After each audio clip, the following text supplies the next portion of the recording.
and welcome back. In this session of contemporary Indian philosophy, we focus on Mahatma Gandhi.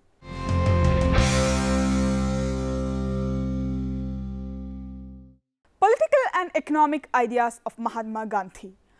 In the present world full of hatred, inequalities, discrimination, human degradation and erosion of values, there is an imperative need to recapitulate and apply the teachings of Mahatma Gandhi.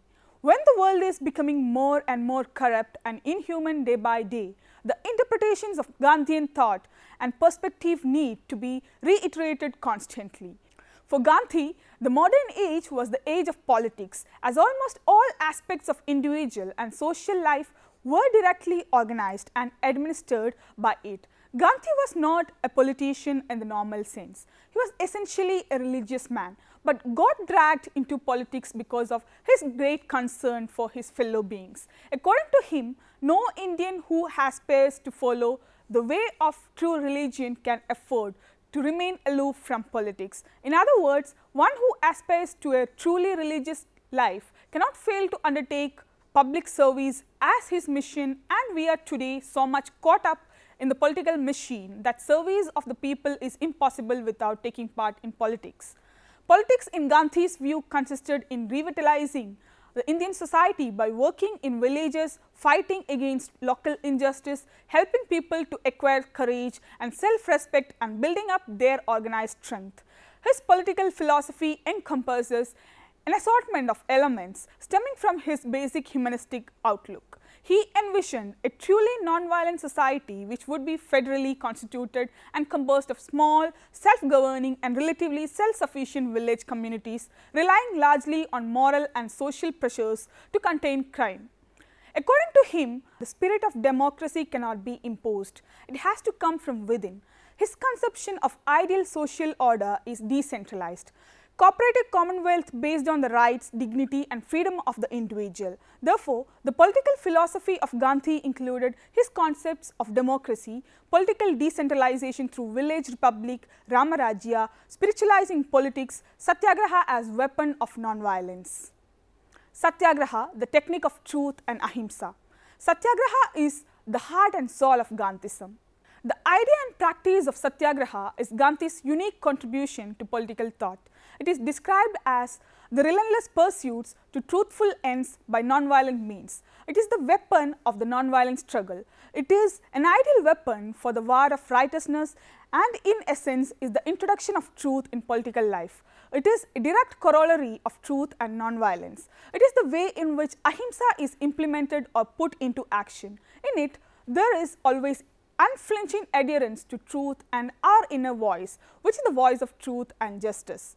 Gandhi was aware that a theoretical emphasis on the value and importance of truth and non-violence would lead us nowhere unless we put it into practice. This feeling took him to develop a technique of truth and ahimsa, which he named Satyagraha. Satyagraha is a synthesis of Sanskrit words satya or truth, agraha insistence or holding firmly to.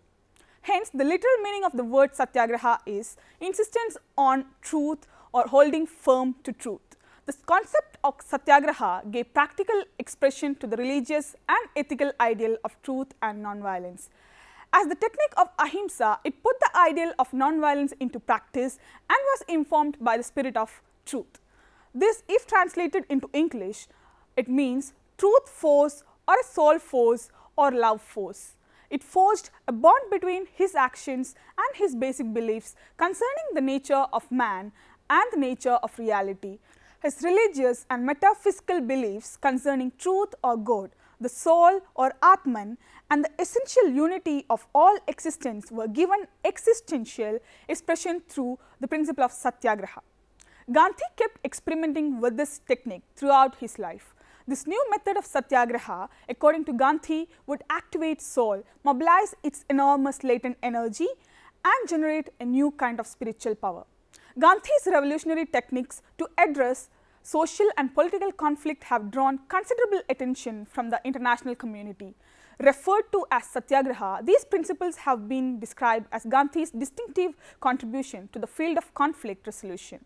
Thus, it is the method adopted by Gandhi for bringing about social change involving conflict that cannot be addressed through available means of persuasion. It is Gandhi's invaluable contribution for resolving conflicts in society and a step forward in the direction of social reconstruction. Satyagraha is based on moral force, the force of truth and justice, the force of self-purification and self-suffering, love and service, courage and discipline. Therefore, the entire gamut of the philosophy of Satyagraha is based on the fact that truth, ahimsa and morality alone can be victorious, and we cannot adopt immoral principle to create a moral society.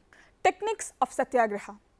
Gandhi compared Satyagraha to a banyan tree in which Satya or truth and ahimsa or non-violence together represent the parent trunk with innumerable branches like non-cooperation, civil disobedience, direct action, fasting, economic boycott, strike, dharna, picketing, non-payment of tax, etc. All these techniques were not equally favored by Gandhi. The forms of Satyagraha that Gandhi favored most were civil disobedience, non-cooperation, direct action, fasting and boycott. The technique of Satyagraha thus employs methods to be used in successive stages and many of them simultaneously. Civil disobedience. Civil disobedience is a protest against unjust laws. It is an active, strong and extreme form of Satyagraha. Gandhi defines it as the breach of immoral statutory enactment. He seems to be influenced by Thoreau in this regard, and accordingly he feels that it is morally proper to be right and true than to be law-abiding. It is a powerful and peaceful substitute to an armed revolt. Non-cooperation. It is the withdrawal of all support from the unjust ruling power. It is a protest against unwilling participation in evil acts. Gandhi admittedly learnt the technique of non-violent non-cooperation from Leo Tolstoy. Non-cooperation, according to Gandhi, is essentially a cleansing process. It affects the Satyagrahi more than the party and is able to give to the Satyagrahi power to face evil and to endure suffering. It is using love for the redressal of wrongs. Its objective is not to punish the enemy, but to change him through humanitarian service. Direct action. Gandhi considered it inevitable for Satyagraha to become assertive when non-cooperation alone did not work. It took on the form of an open and mass rebellion. Although the word rebellion has association with violent ways, direct action is essentially non-violent. It is direct in the sense that there is no secret about it. The best example for this kind of Satyagraha is the Quit India call given by Gandhi in 1942. Boycott. Another method of Satyagraha as advocated by Gandhi was the boycott of economic, social, political, educational, legal and other institutions with the object of lodging a protest against and putting pressure on the opposition in order to seek redressal of grievances. It is a sort of punishment and is conceived in a vindictive spirit. Economic boycott is implied in the war of Swadeshi. It implies the boycott of commodities produced anywhere else but locally. Fasting. This is the most effective form of Satyagraha according to Gandhi. It works in two ways. It aims at self-purification, and by choosing death over injustice, it can mend even the most obstinate of opponents. This is a weapon which depends mainly upon the soul force of the person wielding it, and Gandhi himself used this weapon very successfully. Thus, Gandhi's Satyagraha is a powerful, novel and predominantly moral method of social change. It is the most powerful and permanent weapon to solve political, economic as well as religious problems. Gandhi demonstrated how non-violent Satyagraha can resolve individual and natural conflict. It was the best alternative for the peaceful resolution of disputes and conflicts. Satyagraha as an ideal and as a weapon of conflict resolution will always be a great inspiration for generations to come.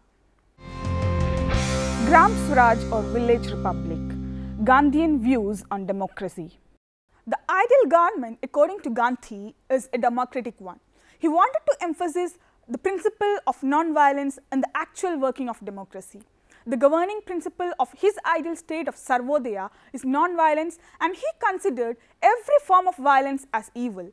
Political power, which belongs to the state, is a kind of organized violence because it harms humanity by destroying individuality, which forms the basis for all progress.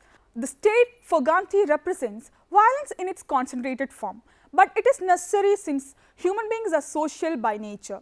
Gandhi favored the idea of decentralization, which guards the individual's freedom. He wanted to decentralize the entire political structure. The ideal society, in his opinion, would be a decentralized one, giving ample scope for self-development. In fact, his Swaraj meant self-government. He uses the term Swaraj to mean positive freedom, to participate in the process of politics in every way possible rather than to conceive of the state as a negative institution that restricts activities to a bare minimum. Gandhi wanted India to be ruled according to Swaraj or self-rule, in which the government was run by the consent of the people. Swaraj implied participatory democracy. It is no doubt that in a popular democratic government, the majority view has to be the basis of practical application. But the majority should always try their best to pay attention to the interest of the minorities, and they in turn should be able to fight for their legitimate demands. Thus, to safeguard the interest of the minorities, Gandhi resorted to the system of political decentralization through Panchayati Raj or village republics. Gandhi's belief in the primacy of the individual led him to conceptualize a truly non-violent state composed of self-governing and self-sufficient village communities which were based on majority rule. Here, everyone would have the right to engage in acts of civil disobedience against policies that were contrary to what one considered morally right. He wanted to establish political organization in the country on a non-violent basis through village communities. He wanted to make every village a unit, free and active for the universal good. On the eve of Indian independence in 1947, Gandhi said, "Independence must begin at the bottom." Thus, every village will be a republic or panchayat having full powers. It follows, therefore, that every village has to be self-sustained and capable of managing its affairs, even to the extent of defending itself against the whole world. He recommended village republics as the ideal form of a decentralized political and social system. He said that the ideal system which can give maximum opportunity for individual initiative and growth is the panchayat system. In this structure, every village was an independent republic with full powers. This implied that the village has to be an economically self-sufficient, politically sovereign and socially homogeneous republic, capable of managing its own affairs. The governing of the villages was to be conducted by a body of 5 persons annually elected by the adult villagers. This body of persons would consist of men and women possessing necessary educational qualifications. These elected people would constitute the village government. Gandhi wrote, "The government of the village will be conducted by the panchayat of 5 persons, annually elected by adult villagers, male and females possessing minimum prescribed qualifications. They will have all the authority and jurisdiction required. This panchayat will be its legislature, judiciary and executive combined to be operated for its year of office." Here, there is perfect democracy based on individual freedom. The village government or panchayat would formulate their rules and regulations for smooth and effective running of things. It will be a system based on love, truth, non-violence and moral sense. This would be a system of perfect democracy, because this will ensure complete individual liberty and promote individual initiative. Gandhi's Panchayat Raj was based on democratic decentralization, in which all the units of administration had to be the equal shareholders and the dictation by the higher bodies was not allowed. Gandhi's dream of village Swaraj or Panchayati Raj is still a far cry, as we are still under the rule of a top-heavy structure and the villages are yet to have their due share in economic and political power and authority, which Gandhi had advocated and fought for. Ramarajya, Gandhian concept of true democracy. In a disciplined and enlightened democracy, every man and woman should be able to decide what to do and what not to do. All decisions will be made by the people's free will. Under democracy, individual liberty of opinion and action are zealously guarded. Gandhi's concept of a non-violent society was based on the principles of democracy, such that every citizen is treated equally, free to express his views and make decisions pertaining to the governance of the state. If the state is coercive and repressive, the people will use the method of non-violent, non-cooperation to resist. Gandhi frequently used to convey the concept of democracy by referring to his own concept of Ramrajya, wherein sovereignty of the people is based on moral authority. Here, equal rights of the rich and the poor are ensured. The weakest man can rise to his fullest moral height, and all religions are equally respected. By Ramrajya, Gandhi does not mean Hindu Raj. For him, it meant the kingdom of God on earth, as Ram was not merely a king but God. The ancient ideal of Ramrajya is undoubtedly one of the true democracy in which the meanest citizen could be sure of swift justice without an elaborate and costly procedure. Even the dog is described by the poet to have received justice under Ramrajya. He made it clear that Ramrajya ensures equal rights to all, prince and pauper alike. Economic thoughts of Gandhi.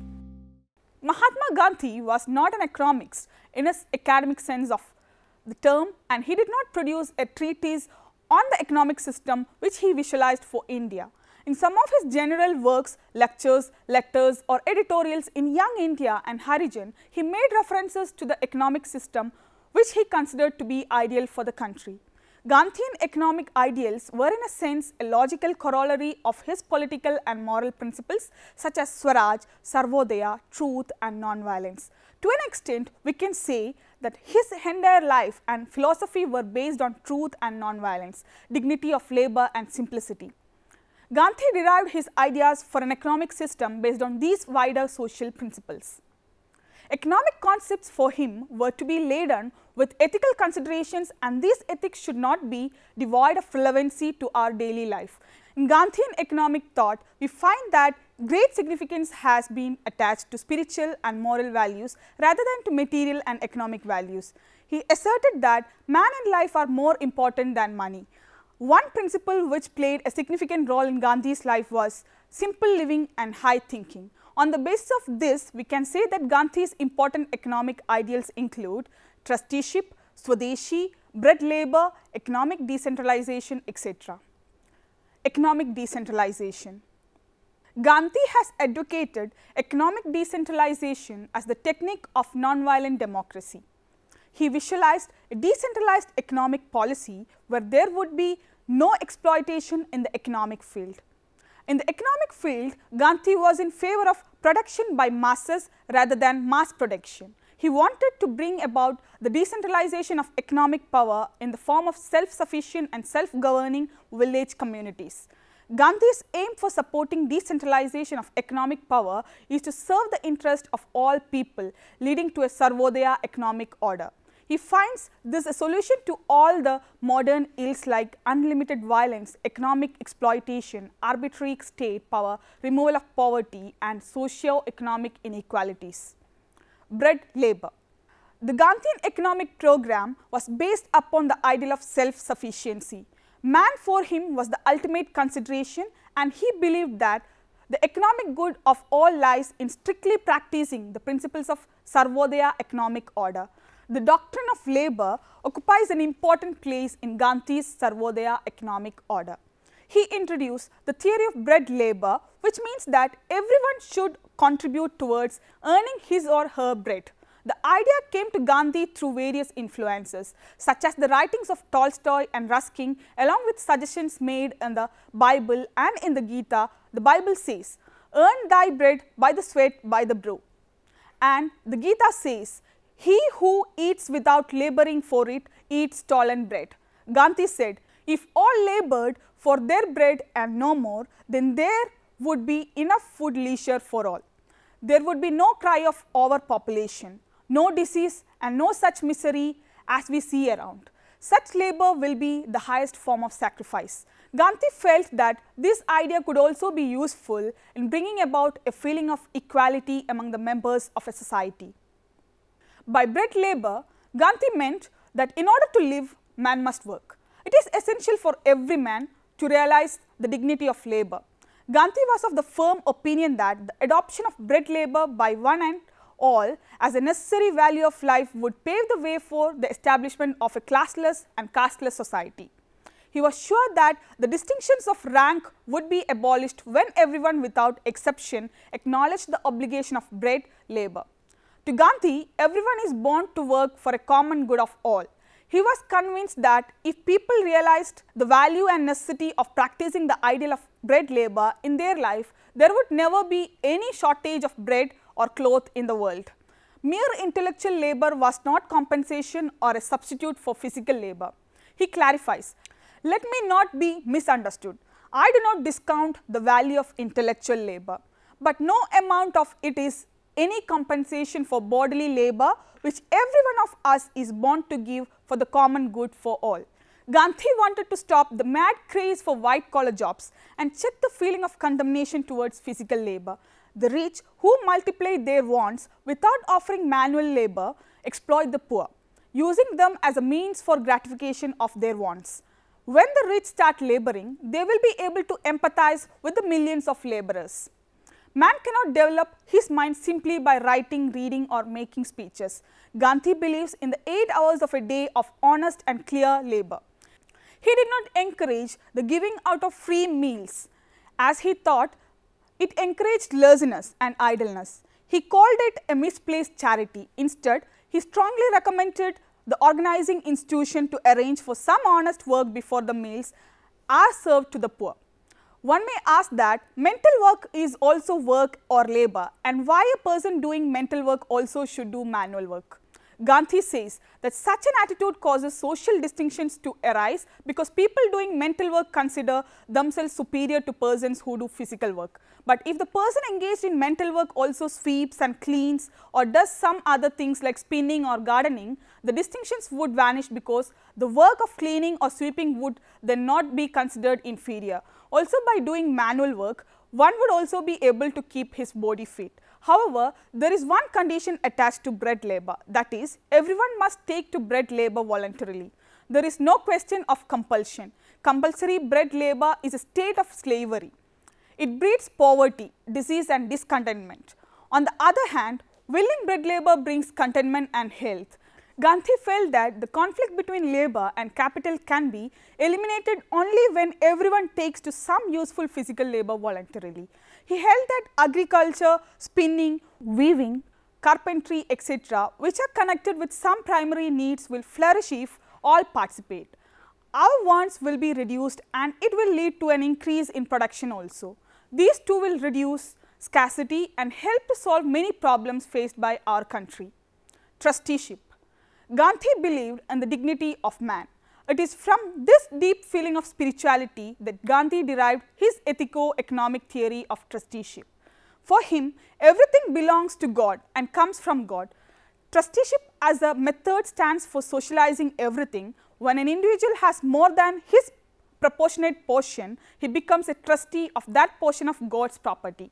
The rich should utilize the surplus wealth for the benefit of society at large.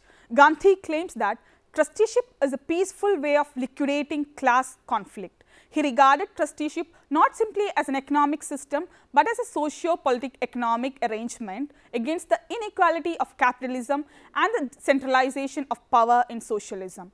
Through it, Gandhi sought to abolish capitalism to an even greater degree than proposed by the communists. He felt that social reorganization through non-violent means could be achieved by persuading the rich to hand over their wealth and possessions to society. Trusteeship could thus be the way for the socialization of wealth and property. It exhorts each individual to give up his right on the portion of wealth and property which is in excess for his requirement according to his social circumstances. It seeks to abolish the private ownership of the means of productions, not only by the extermination of haves by have-nots, but by making them cooperate with each other for the larger interest of society. We see that this theory is based on the divine spirituality of man. The economic equality of Gandhi's conception does not mean that everyone would literally have the same amount of money. It means that each must have enough for his or her needs. Gandhi suggested the cultivation of a spirit of detachment from wealth and utilization for oneself, only a portion for meeting one's legitimate needs and earning an honorable livelihood. In fact, renunciation is inherent in human nature. That spirit of renunciation is converted into trusteeship. When people living in the midst of their wealth use it in the service of mankind, the principle of trusteeship is not renunciation of holding, but renunciation while holding properties. Thus, the rich man will have possession of his wealth and use what he reasonably requires for his personal needs, but will remain a trustee for the rest, which will be used for the welfare of society. Here, trusteeship offers a practical solution to the problem of inequality in human society. The idea of trusteeship system is the most original contribution of Gandhi to economic thought. He wanted to the rich class to become the trustees of the nation and to run their business for the welfare of the people. In this, the honesty of the trustee is assumed. He has to realize that the wealth he possesses does not belong to him. What belongs to him is the right to an honorable livelihood, no better than that enjoyed by millions. The rest of his wealth belongs to the community and must be used for its welfare. Thus, it is apparent that Gandhi's doctrine of trusteeship is based on a sense of morality and love. This doctrine is nothing but a sincere working out of the doctrine of non-possession. The rich also must be made to realize through a loving process the merit of non-possession. A critic of Gandhi might say that this doctrine is based on the assumption of honesty on the part of the rich. This is, however, no criticism of Gandhi, whose beliefs are based on the presupposition that every man is inwardly good. He has tried to demonstrate this in various ways, and he does not want to exclude the capitalist from that. Even they are good people, their good sense just has to be aroused. If the rich do not voluntarily agree to use their riches for the welfare of the community, Gandhi suggests that the people may resort to the method of non-cooperation to make them fall in line with the wishes of the community and become trustees of their possessions in the true sense of the term. Thus, trusteeship is a novel, non-violent method propounded by Gandhi to bring about economic equality in society. Swadeshi. Gandhi realized that much of the heart-rending poverty of the masses in India is due to the ruinous departure from Swadeshi in the economic life. His thought was that India would not have been poor if the articles of consumption had not been brought from outside India. The broad meaning if Swadeshi is the use of all homemade things to the exclusion of foreign things. Gandhi believed that the economic good of lies in strictly practicing the principles of Swadeshi. Swadeshi is a doctrine employed for the protection of the home industry. According to Manmohan Chowdhury, the principle of Swadeshi is a fundamental concept in Gandhian economic thought. It defines the relation of individual to his society and the larger world in terms of socially responsible economic behavior. Thus, the practice of Swadeshi would result in innumerable self-supporting and self-contained units meeting their primary needs locally and exchange with other units such necessary commodities that are not locally producible. Gandhi would be prepared to buy goods from any part of the world if they were required for the growth of his country, but he would insist on the use of Swadeshi when such foreign things were found to hamper the economic status of the home industry. Swadeshi thus is not an outright rejection of everything foreign. It is based on a feeling of concern for the economic and political stability of one's own country. The concept of Swadeshi comprises of the following thoughts, the first being the reduction of wants by each individual consumer, the second, the reordering of preferences in such a way that it is made up mainly of goods produced in the neighborhood, and the third is the cooperation of the consumer with his neighborhood producer to make them work effectively. Swadeshi is one of the best ways of preventing the manufacture of goods in abundance. If a person wishes to increase his business so as to supply the needs of others who do not belong to that unit, he will find that no one else would be willing to buy his goods to a moral responsibility towards his neighbors. Thus, he would be prevented from developing into a large scale manufacturer. Even if the articles produced elsewhere are more attractive than those produced locally, they will not be allowed to flood out of the local products. At the same time, the local producer is encouraged to improve the quality of his products to come up to the standard of foreign goods. Thus, the consumers need to limit themselves to and help to improve the quality of local products. However, he was not totally against industries and technology. In fact, He wanted a balanced growth of villages as well as cities and small scale and big industries to form a harmonious, peaceful society. He wanted a free economy from greed, and he wanted to construct an exploitation-free society as per his concept of Swadeshi. To conclude, we can say Swadeshi from its economic point is a belief in a self-reliant economy. It is a warning against the killing of native skills and putting the nation in the trap set by foreigners. It permits taking the help of another for building one's own economy, but with great caution. Thus, the Gandhian concept of Swadeshi from an economic point of view stands for strong belief in self-reliance, balanced growth and human economics, that is, the economics for a larger and more meaningful life and not the economics for profit and market. The political philosophy of Gandhi included his concept of democracy, political decentralization through village republics or Panchayati Raj, Ramarajya, Satyagraha as a weapon of non-violence, etc. Satyagraha is described by Gandhi as a force against violence. Tyranny and injustice, truth, ahimsa and self-suffering are the three tenets that form the basis of Satyagraha. Instead of letting power be concentrated in the hands of the state, Gandhi pleaded for decentralization.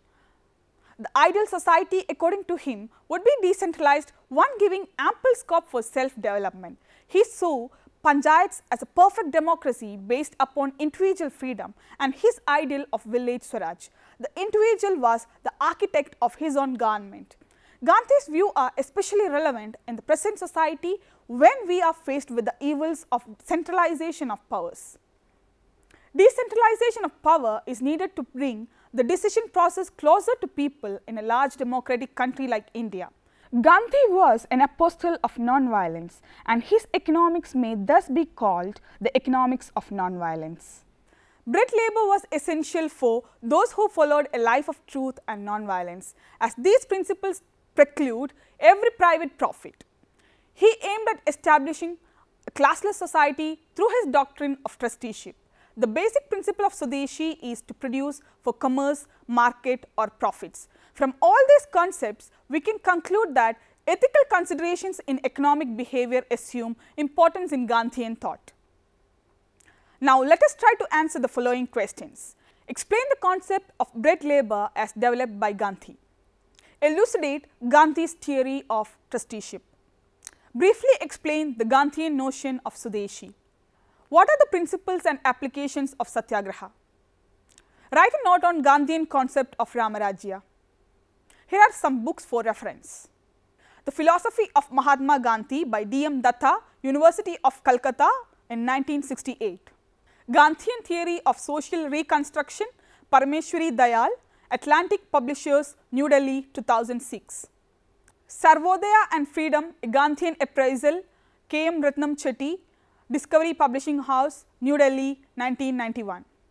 Here we come to the end of the session. Thank you for watching. See you next time. Bye.